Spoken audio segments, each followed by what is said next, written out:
রাধে রাধে বন্ধুরা, আমি এখন দীঘার জগন্নাথ মন্দিরে আছি। দীঘার জগন্নাথ মন্দিরের পিছনে ব্যাকগ্রাউন্ডটা কেমন লাগছে সেটা বলবে।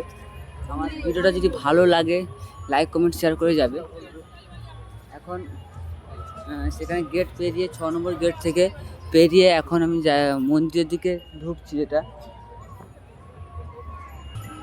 এটা মন্দিরের প্রথম স্টেপের এটা।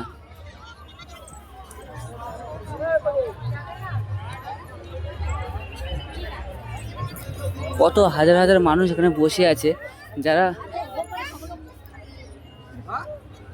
দেখতে থাকো। কত হাজার হাজার মানুষ বসে আছে, কেউ পুজো দিচ্ছে, কেউ ফটো তুলছে, কেউ আবার